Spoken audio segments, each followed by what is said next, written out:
What's up, everyone? Welcome to another episode of the Self-Helpless podcast. I'm Delaney Fisher. And I'm Kelsey Cook.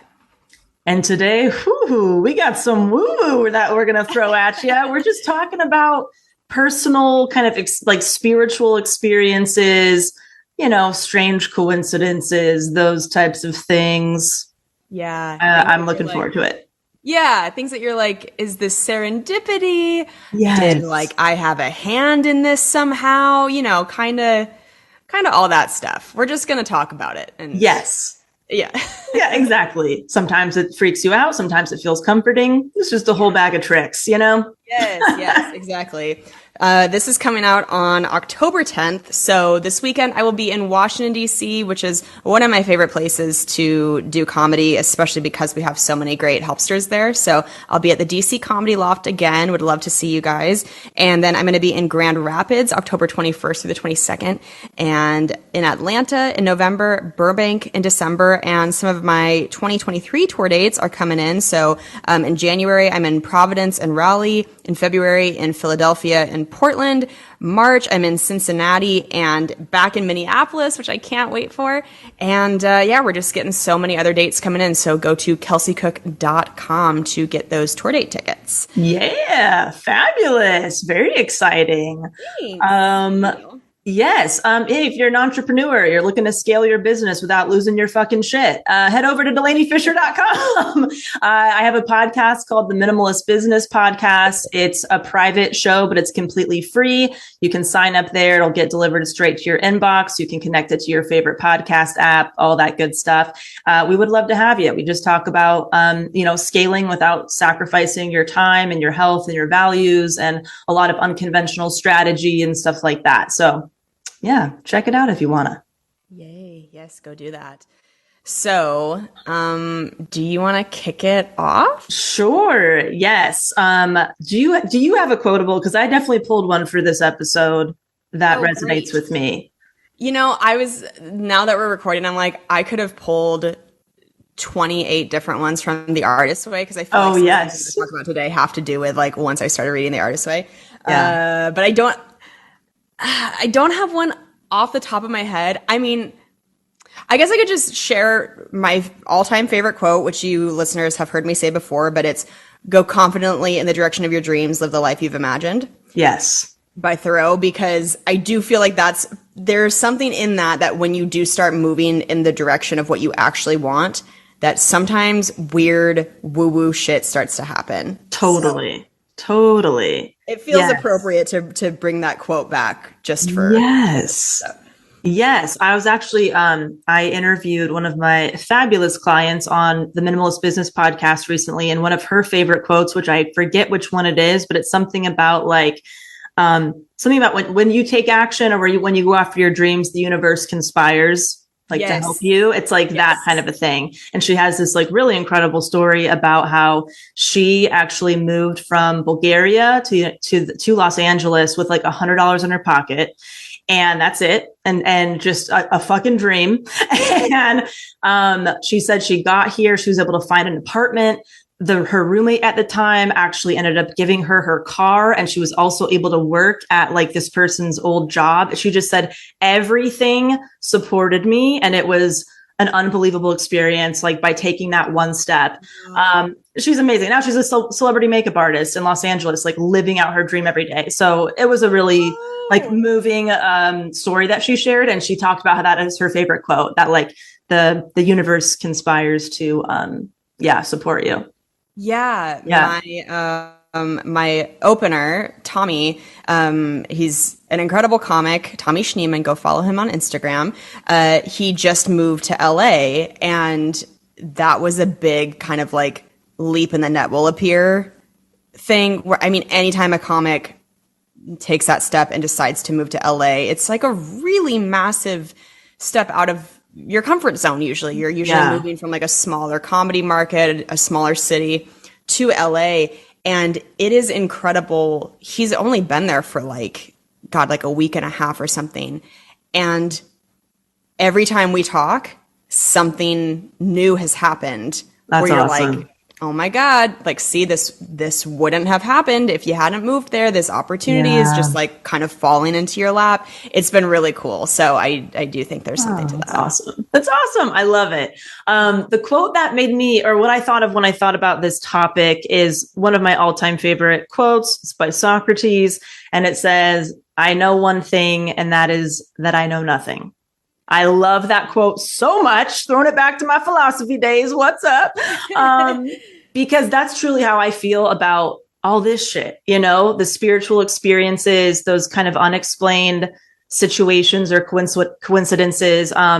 I don't know what the hell's going on. Is it all in my head? Is it the universe? Is it energy? Is it this? I don't fucking know, but it's pretty cool when it happens and it, you know, comforts you. So that's how I feel about it. So I've kind of mapped out some things that happened that were memorable to me that happened like as a kid. And then like when I got a little bit older, and then also things that happened recently, like kind of like some floodgates that opened recently. Wow, I'm so excited to hear. Yeah. So I'll just kind of start sharing, and then Kels, you know, whatever comes to mind for you. So I had a lot of dreams and thoughts as a kid that would come true. And I just, you know, didn't think anything of it. I was a little kid. So, you know, I'd have a dream that like, I think I've shared it before, you know, I had a dream that like my friend, you know, got her period, right? And the dream was that like we went to the base of the softball field and like, you know, the stadium was filling with, it was kind of graphic, sorry, you know, but like I'd have that dream, a little freaky. And then I would tell her, oh my God, I had this creepy dream. And then we would go to our softball game on Saturday. And then she would say, hey, by the way, I got my period for the first time. That's so weird that you had that dream. So those types of things would happen. Or I would like, look at like a light bulb in my kitchen as a kid and be like, that would be really weird if that burned out. And then it would burn out like within the hour. My parents would have to replace it. So it was just things that I was noticed were happening, but they weren't really freaking me out until I got older and then realized that like people don't really talk about that stuff. And maybe it wasn't happening to other kids. I don't know. I just don't want to be a weirdo.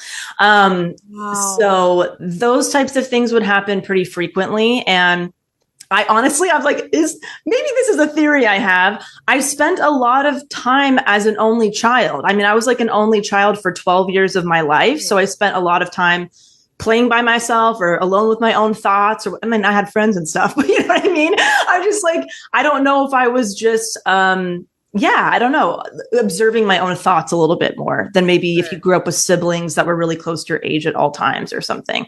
So that stuff happened as a kid. And then as I got a little older, I started to just kind of like push a lot of that down because it was a little freaky and I don't think it was as accepted and all that stuff. But a few instances is like, you know, I knew when like my dog was going to die and I said goodbye to him, even though we didn't know if he was dying, you know, like I just knew those types of moments, which is like a weird feeling that would come over me. I was driving in the neighborhood of my grandparents one day. I was doing something very different, but I just had this overwhelming feeling like I have to go over to my grandparents' house right now. Like I was on my way home. I went to the mall or something and I had to get off the freeway, turn around and go to my grandparents' house. And I walked into their house and my grandpa asked me like, oh, that's so sweet of you to come check on us after the earthquake. And I'm like, what earthquake? And he said, well, an earthquake just happened. I assume that's why you walked in the door because you felt it. And I'm like, no, I was driving. I did not feel an earthquake, but I didn't want to freak them out. So I'm like, I was just in the area. So I wanted to stop by, but it's like, you know, luckily it wasn't a crazy earthquake, but it's just those weird kind of, it's like a warm, energy kind of rushes over my body. And I just know what I got to do. It's really strange. Do you have feelings like this, Kels? No, which is, I feel like this is the episode where we find out that you're an X-Men. Like, what? What? Are you sure? I feel like you've got woo-woo stuff too. I don't have those sort of experiences. Okay. I mean, I have experienced kind of what I was saying toward the beginning of the episode of like, I feel like once I took steps in the direction of like where I was supposed to be going in life. Yeah. All of a sudden doors were opening for me. But like, now that I can think of, nothing's like really popping out to me of that I get a like a physical sensation that something is happening, and then I go and then I'm right. I don't think I have that. Okay, interesting. So yours really pop up when it's like you've made a decision to move forward, and then you'll notice that things are kind of falling into place. Yeah, it feels like I'm being encouraged in life just by what is happening. Yes. So everything you're saying, all that stuff is kind of reminding me of when we had Kira Sultanovich on. We've had her on twice. And she talked about that she feels like that sort of intuition she has where she can read people, where she can kind of, she feels like she can know what they're thinking, that sort of a thing. She says that she feels like we all have those abilities. Right. It's just a matter of like, if you are tapped into them. Totally. And maybe part of what you're saying, that being an only child for so long gave you a deeper connection to yourself. That's the only thing I can think of, because I'm like, oh my God, do I sound like I'm losing my fucking marbles by sharing this? Like, I was very on the edge of like, should I open up about this stuff or should I not? You know what I mean? No, I like it. Well, I think that you wouldn't be saying it unless shit actually happens when you feel this way. So It's like you have these things to back up that there's definitely something going on. And I have my hairdresser actually is like that, where it's almost like a sixth sense. Like she just knows when something bad is going to happen or good is going to happen, and then it does, and it's pretty freaky. Yeah. So I hear stories like this. I just don't have a ton of my own, but all this made me think of something that I don't think I don't know if I hadn't thought of it, or just maybe I haven't talked about it on the podcast.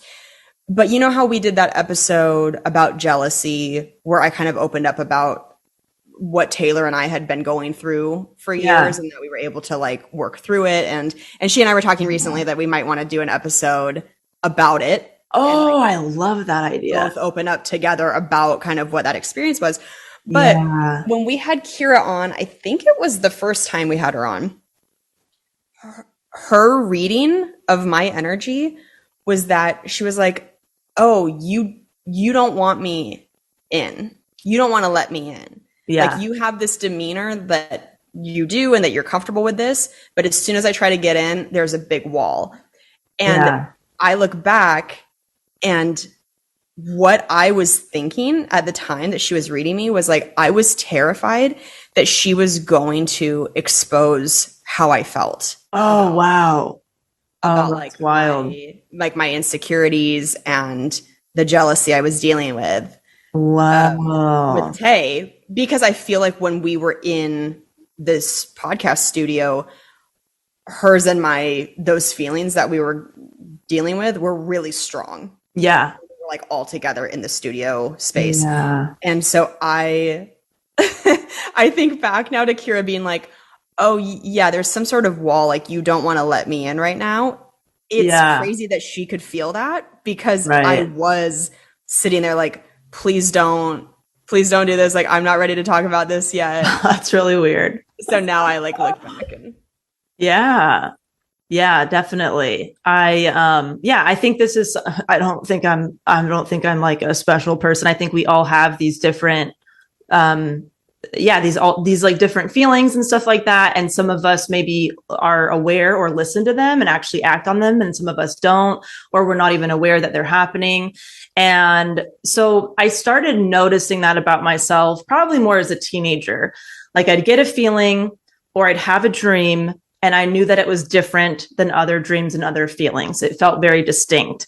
And then some other stuff started happening where I would get a thought in my head, or I would hear like a word or something. And I was like, it's that weird. That didn't feel like it came from me.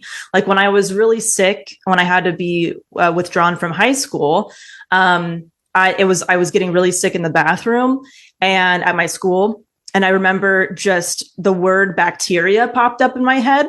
And I was like, that's really weird. Why is that there? And then, within the coming weeks, we found out that I had like a really bad overgrowth of candida, which is a bacteria we all have in our stomach and stuff like that. I was like, oh, that's weird. That word popped in my head. And at the time I was seeing a lot of different specialists, and it wasn't going down the bacteria conversation at all. So I'm like, oh, that's really strange. But, you write it off. You don't want to think about it or talk about it. There was a moment where Cam and I were dating really early on, and I it was like something in my head said, this is your husband. Like, here he is. I'm like, holy shit, this is weird. I mean, this was in the first few weeks. So not something that you tell the fucking guy that you've been dating for a few weeks, but like that happened. I'm like, it's not like, oh, I think I might marry this guy. I was like, hey, this is your husband. You've been waiting for him. Here he is. It just like, boom, that's it. And it's like, it was different than a feeling of like, oh, I think I could marry this guy, or like, he might not even feel the same way. So it's, you know what I mean? So it's not like, oh, I hope he feels the same way. It was just like, this is happening. I'm like, okay, so that was a weird moment.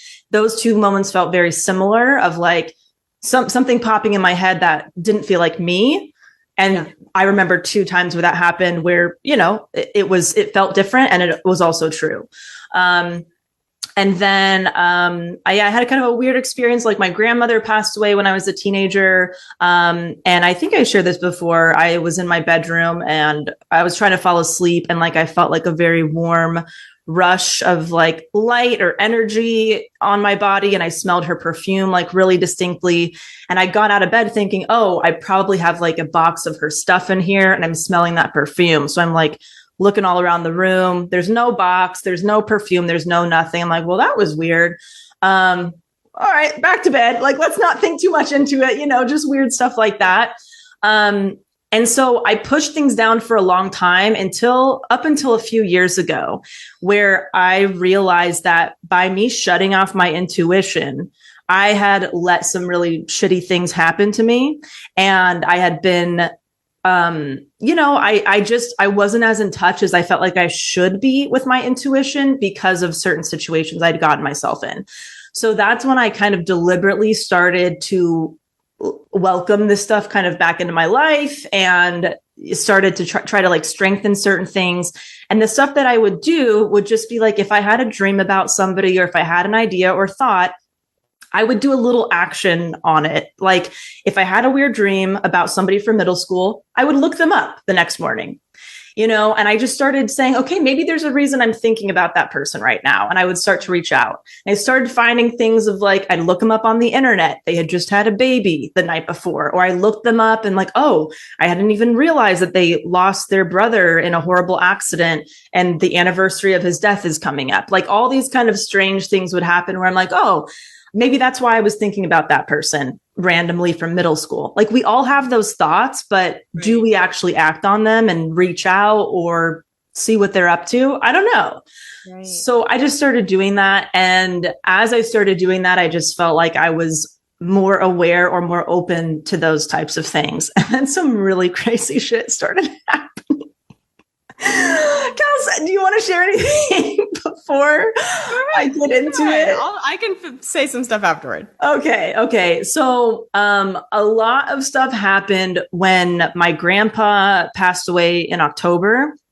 The first thing that happened, and Cam was there with me, Cam and I were laying on our bed, and I got one of those really weird, overwhelming like feelings, rushes of energy. And it was like, oh God. And Cam was there. So usually I don't share so much of this with him. He's, you know, has different feelings about it. But I couldn't not share because he was next to me hearing me say, oh my God. And so I said, I just got a really weird feeling, and kind of like a weird imagery attached to the feeling that it's somebody in my family's last birthday. And I have an idea of who it is, but I'm not sure. And when I got that feeling, I had like a weird, like flashback memory of being given a gift at my grandparents' house. And it was a gift that my aunt had given me. And so I started, you know, getting nervous that it could be any of those people involved, right? Like the aunt giving me the gift, being at my grandparents' house, that kind of thing. I didn't really know. And then the next day, or within 48 hours, I got a call from my aunt that told me that, you know, my grandfather had been put is in hospice now, and, you know, not much time left, kind of a thing. And I was like, oh, that's really weird, because I had that weird feeling. Within a couple days, I get this call, and the messenger was my aunt. With the vision was my aunt giving me this gift. It was really weird, right? And it was about my grandpa.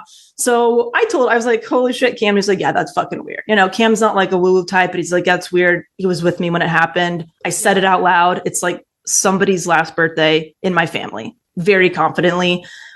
12 days later, my grandpa passed away.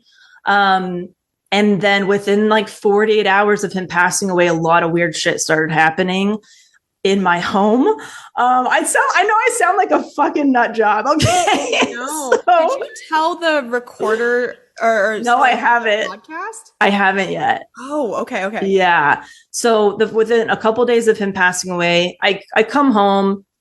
I'm very like delirious. I've been up all night and stuff like that with him and all that. So I really dismiss a lot of the things that I was hearing, like fiddles around my house, which I think, I'm like, that's just sleep deprivation. But I hear Irish music. Maybe it's the plumbing. Maybe it's this. My grandpa was born in Dublin.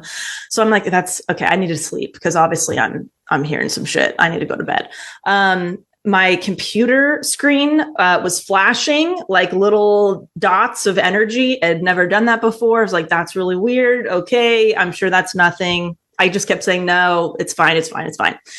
And then 3 people very close to me, I think you were one of them, Kelson. I think I told you about this. You and 2 other people, I had texted about something, and you only wrote back one word, and it was absolutely.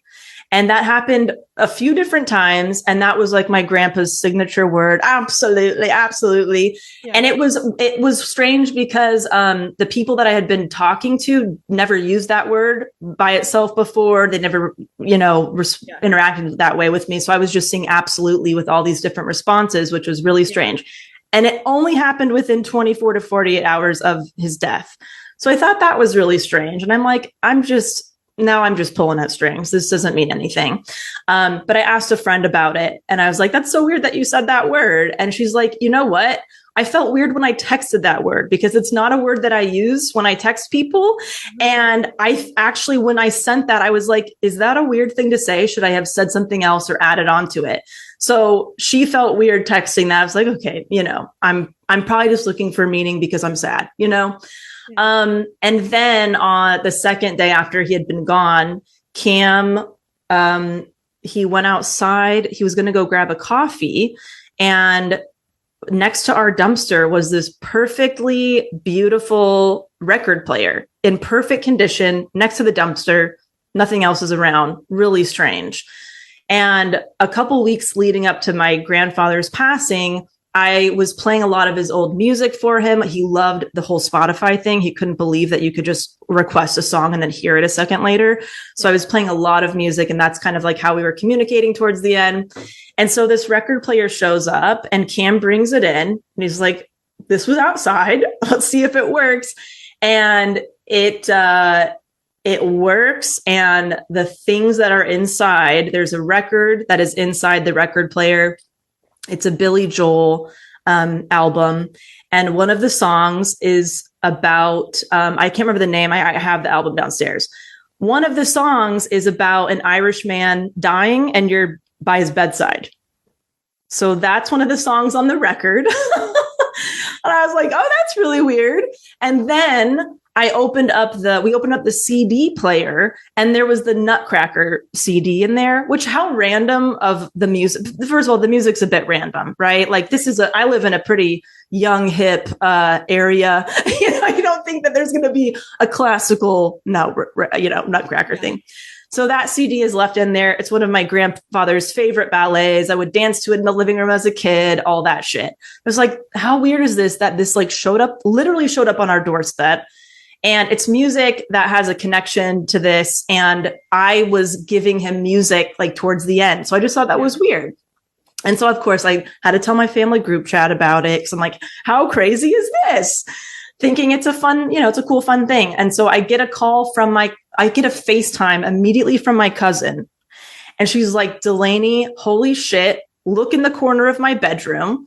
It is the same exact record player that showed up on my doorstep that she has had in her bedroom for however many years she's had it. She said, I got this record player because it reminds me of Grandpa. And even though it no longer goes with like the aesthetic of my home, I can't seem to get rid of it because it reminds me of Grandpa.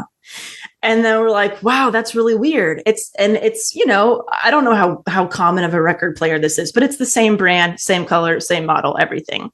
And I said, wow, isn't that really strange that the two granddaughters that were in the room when he died now have the same record player?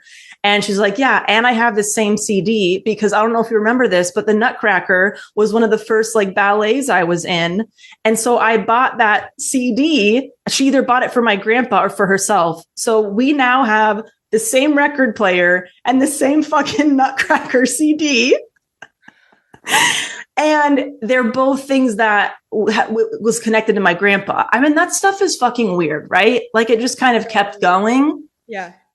And I was like, yeah, this is weird. And like, maybe I'm really looking into this because it makes me feel good, but also nothing like that's ever happened to me before. Right.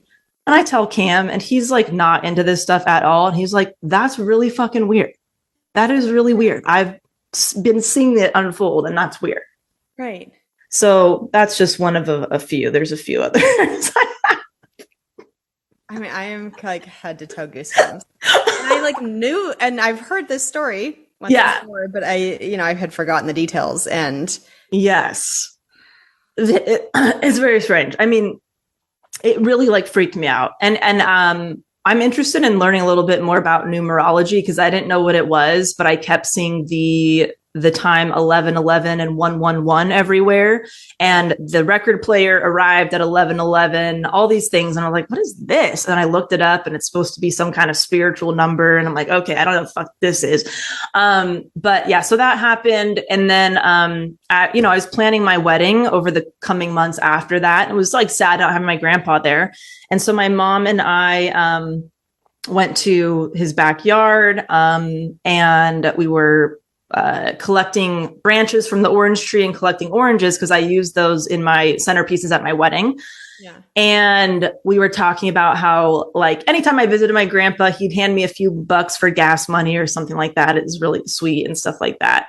And we were talking about how, wow, it's nice that my wedding centerpieces were free because they're from grandpa's backyard. And all I need to get is like 10 mason jars that I could probably find at the dollar store for $1. So my mom was like, oh yeah, so only $10 and it would be your centerpieces. How cool or whatever. And I shit you not.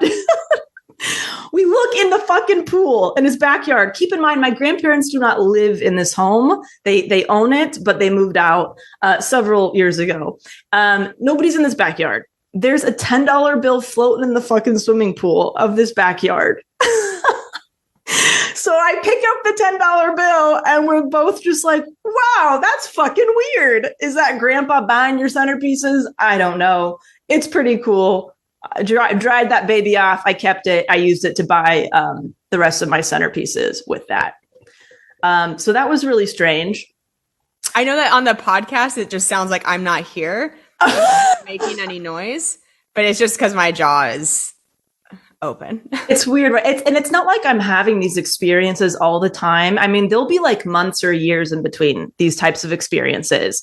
Okay. And I've gotten to the point where I just, certain feelings I have, like I said, they feel different, and certain dreams I have.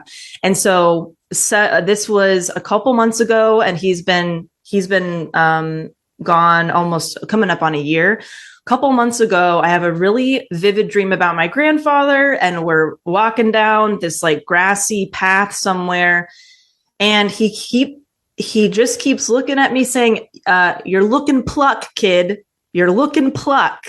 I don't know what the fuck that word means. I don't know if it is a word. It's really strange. And luckily, I remembered he said that when I woke up from my dream, because it was one of those dreams that felt really different. Yeah. And it bums me out because he said a bunch of stuff after that I don't remember, but I do remember this word. And so I called my mom to say like, hey, is this like a word that you know about? Did grandpa say this? And she's like, no, I've never heard that. I'm like, yeah, me neither. Okay, whatever. I decided to give it a Google, and the word pluck is a word. And it means spirited and determined courage. So it's almost like, hey, you're looking courageous or something. Right. And then I looked at the fucking origin of the word, and the origin is Old English and was originally boxer's slang. My grandfather was a professional boxer in Ireland. He was born and raised in Dublin. And I mean, The boys are getting crazy too. I mean, I almost shit my pants because this is a word I didn't even know it existed. Not only does it exist, but it means something, and it's an old boxer's slang from who knows how long ago. So then I had to call my mom back and say, I looked it up and apparently it's a word. And she's like, holy shit. Well, I mean, obviously it's a word. We all know, Right. We know the other term. Like as a verb, but plucking your feather. Exactly. Right, but as an adjective, it's like, right. You're looking plucky, I believe, right? Oh, sure. Yeah. You're looking plucky, but I'd never heard yet. You're looking pluck. And it's like in his Irish accent, you're looking pluck. You're looking pluck. And I'm like, I don't know what the fuck that means. Cause he would always say like, hey, you're looking good, or you're looking, you got guts or whatever, but never that term. So that was really strange. That is so weird. You have not told me that before. And that's that was the most recent one. Yeah. To have a word come in that you had not heard before in that way. Yeah. Cause then it's like, well, then where did it come from? Where did it come from? I'm not a fucking dictionary. I know other Irish slang, but my grandpa never used that word. To the point where I'm like, that must be mumbo jumbo that my brain is processing. And I didn't even think to look it up right away because I'm like, well, that's not a real word. Or that's not how you use that word. My God. Very strange. That is crazy. That's really crazy. That freaked me out. I was like, oh, how specific can you get that it's fucking originally boxer slang? Yeah. Old English, like that is, I mean, my grandfather, grew up in Ireland and England. We have family in Ireland and England. So yeah, I just thought that was really weird. But those are the most memorable as of recently, and a little bit of when I was a kid and a teenager. But dang. Yeah. That's really I would love to have like an energy healer on the show. Somebody, I mean, I know Kira kind of does stuff like that, but I think that stuff is very interesting because it's like your Socrates quote. It's like, I mean, I don't know. I don't know what happened. Just because I can't, do those things, I don't think it means that it's not possible. Yeah. Yeah. And, anybody who knows me, I'm a very analytical person. Of course, I enjoy the woo-woo here and there. It's fun. Right. But I feel like I'm more analytical than woo. And I'm more action-based than let me manifest my dream in a corner. You know what I mean? And I'm not saying, I'm not trying to just be rude to anybody who is more energy, but that's why I have had such a resistance with this shit, because it's like two parts of me are battling. Like, how do you explain this? But there's got to be a way to explain this, and it's just back and forth. And so now I'm just like, I don't fucking care what it is. I'm just going to go with it. And it's kind of, Dang. So, yeah. I don't personally have a ton. I mean, there are things that have happened. You're right. And honestly, as you're talking, it's made me go, oh yeah, I guess there's that. I guess there's that. So maybe there are more things. Do you want to share anything? Yeah. There, when we've talked about my allergies before, I'm not sure that this has ever come up, but when I found out I was allergic to wine, I had learned that it was the sulfites in wine that I was allergic to.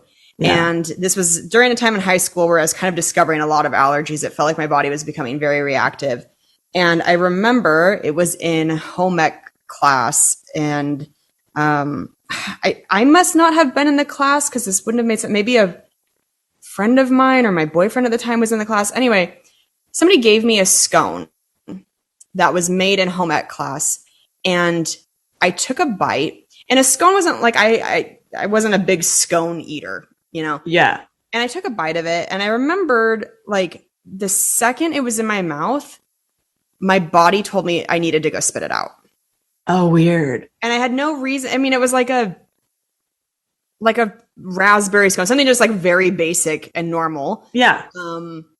There was no reason for me to have that. And it tasted good. It wasn't like it tasted bad either, but my body was like, something just told me like, you have to go spit this out right now. Like you can't swallow this. Weird.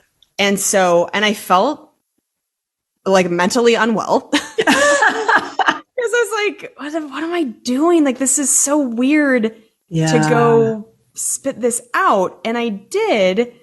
And my, the inside of my mouth after I spit it out was like feeling itchy and just like weird. And I, asked to see the recipe for the scone, and cream of tartar was one of the leavening agents in it. And, because it was like a really, really old recipe. Cream of tartar is not used that much in recipes. I mean, I don't know, in certain things it is, but if you don't know, cream of tartar, it's basically like another form of baking powder. Okay. Baking soda. But it's made from the scrapings of wine barrels. Oh, wow. Weird. So it's like sulfites condensed, basically. It's like the most, from what I understand, it's like the most sulfites that you could kind of have in like a compact thing. Oh, that's so weird. Yeah. So that was kind of how I discovered another part of that allergy without even, it just was something in me told me I needed to spit it out. That's so strange. Yeah. I don't know. I don't get it. Like, and that makes me think, okay, is this like an evolutionary thing where our body or our senses can pick up on something that our brain doesn't know we're picking up on, and that's why we're doing certain things, and it's all like survival? Or is there something else going on? It's so weird. I know. It's so weird. I know. There's a lot of stuff that happens for me in craniosacral therapy where I feel like she is a very, very intuitive human being, and the way she's able to like listen to people's bodies to know where she needs to work on that session. Yeah. It's always spot on. I mean, she will tell me things. She'll ask me things that I'm like, there's no way you could have known that that's what's going on. Right. In my life. And yet it is like so exact. Yeah. And if you go back and listen to that episode, I had Joey, my craniosacral therapist, on, and we talked about some of those experiences. And yeah, it's pretty crazy. So I don't feel like I am very good at like fortune telling, reading the future, or anything like that. But I do have experiences with people around me where I see them do things and I'm like, oh my God, that is very accurate. Yeah.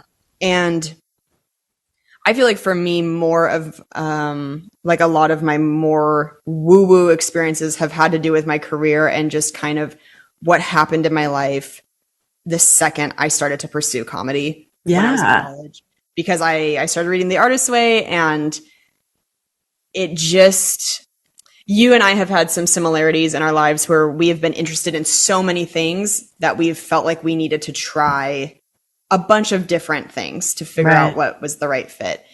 And so I'd been doing that before I started pursuing comedy, and like doors weren't really opening in the other things I was pursuing. You know, it's like, I thought I wanted to be a high school math teacher, and it just felt like that path was getting harder and harder and harder for me. Like there was something that was trying to redirect me, and for a while I just didn't want to listen to it because I was like, no, I think this is what I'm supposed to be doing, and everything kept being like, nah, bitch. No. This is not this is not your destiny to become a high school math teacher. And like the second I let myself try stand up, so many crazy doors started to open for me where it just was like back to back to back to back. I was calling my friends with like a new story every day. It felt like, of like, you will not believe what I just got offered, what opportunity just came my way, this. And so I think there is just something to be said, regardless of what you believe in. Yeah. That I think once you get on the right path in life, maybe it's just your excitement that you're doing something that you really actually want to do. Right. I don't know, but it does feel like I've really experienced that in comedy, that it has kept me on this path, because not only do I love it so much, but I have just had strange serendipitous experiences that make you go, oh, okay, Yeah. I'm going to explain this, but this is weird that this happened. Yeah, exactly. Yeah, I feel like there are probably so many explanations, right? There's probably so many explanations, whether it's like physiological stuff, intention, setting intentions, Right. old memory, whatever. There's probably a bazillion explanations, but it doesn't negate the fact that it's cool and it feels good. It's like, who cares what this shit is? And whatever you believe in, I'm just kind of open to like, I don't really care what it is anymore, but I'm using it more as a tool than I used to. I'm not pushing it away anymore. I'm not dismissing it. I'm just being a lot more open to it. And that's been working for me. That's awesome. Yeah. And you listeners know, obviously, feng shui. Yes. Sort of rooting in just like your intention and knowing what you want in life. Like one of the first exercises that the feng shui book I always recommend, Move Your Stuff, Change Your Life, talks about is to go through each area of your life and take inventory. And I think that's something that's important to do, God, every season, every 6 months at least, to just go through like prosperity and be like, okay, let's take stock of what I'm prosperous in life. Let's take stock of what my financial goals are, what I'm working toward. Love and relationships. Let's take stock of that. How are my friendships? How's my romantic life? Yeah. What am I looking for? Because once you get clear on what you want, and whether it's like getting really woo-woo and setting up your apartment or not, I think you just want to make your living space something that reflects what you're working toward. Yeah, totally. And I love what you said about like, maybe it's something where when you start pursuing that thing, everything just feels a little bit more exciting. And you kind of think like, wow, everything is like a potential opportunity now because I'm in the space that I want to be in. I think that's really cool too.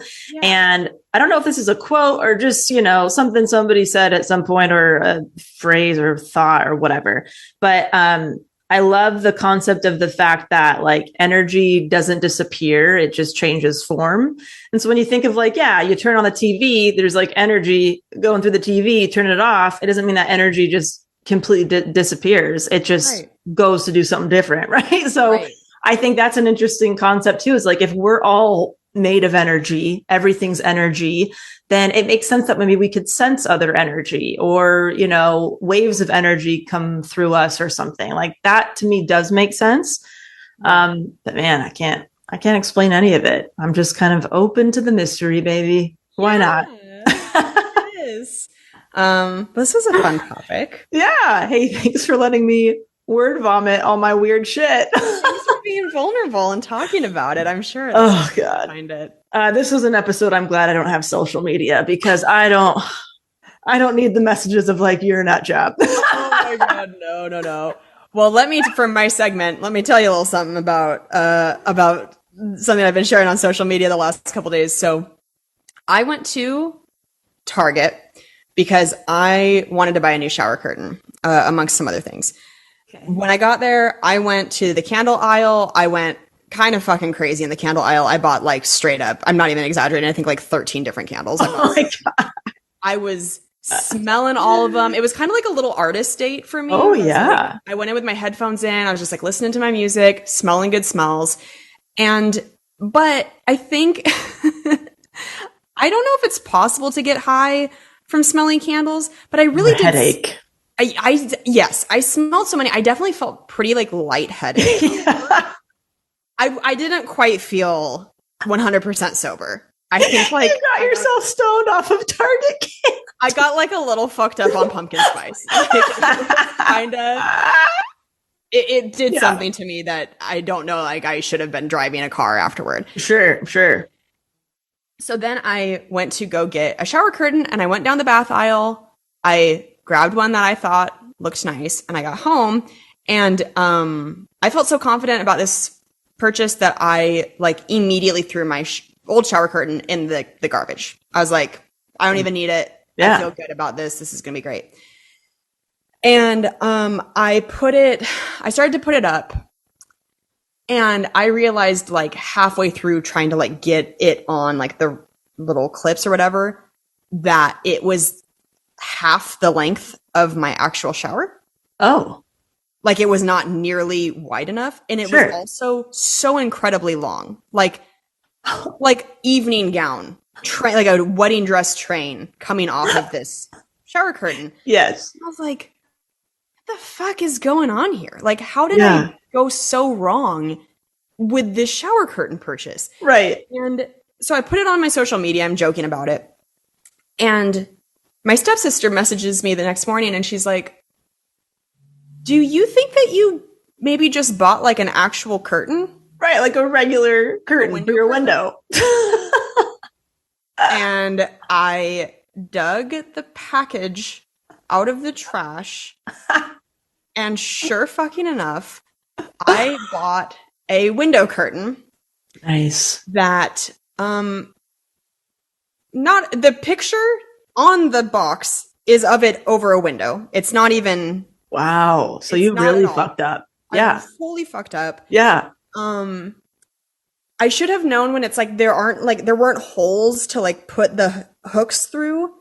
It was like a cloth fabric that you would slide a rod through, and I'm just like somehow making it work. Yeah. And so I updated everything. I updated everybody on social media on the situation, and now I'm just in like this weird shower curtain, window curtain hell where you like just have like a soppy, wet curtain hanging in your bathroom. I had bought a curtain liner, so that's been basically acting as like the shower curtain. But like I'm not allowed to go to Target alone anymore. And especially like not allowed to buy things after smelling candles. Yeah, you got to stay away from that fucking candle section, or just go there and then, go out with your friends after. Go to the candle section, go party. Yeah. Like that's like my pregame now is that. But, just couldn't believe that I like bought a wood. But I will say, in my defense, it was in the bath aisle, like next to shower curtains, which I'm like, that's weird. Like that's fucked up. So are you going to keep this in your bathroom, or are you going to exchange it? Or no, I have to. I already bought a new one on Amazon that will hopefully be here soon. So anyway, and you're sure it's a shower curtain, not like a fucking tablecloth? 1,000%. Okay. I was like when I bought it. Why are there doilies on this one? It's like a fucking tablecloth. Unbelievable. I was like, what is wrong with me? So, so that was my recent defuck on myself. My segment, it's so funny. Well, the Target thing is so funny to me because I accidentally buy maternity dresses from Target all the time, which I've told you about. I've done that twice, where I just like the outfit and I buy it, and then I realize later on it's maternity dress. Those are the only dresses I get compliments on when I go out and about in public. Literally, the last few times I've worn them, I have gotten a compliment every time. People really like my maternity dresses.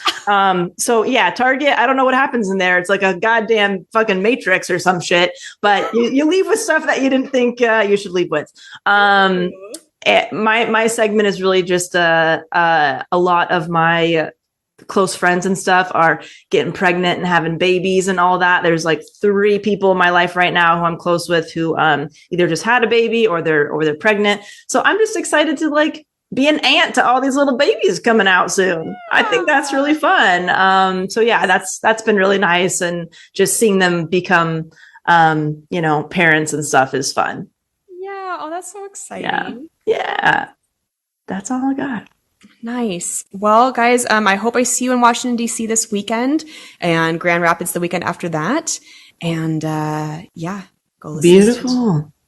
Go listen to Delaney's Badass Podcast. Hey, DelaneyFisher.com, baby. We'd love to have you. Minimalist Business Podcast. Check it out. Yeah. Check it out and see you later.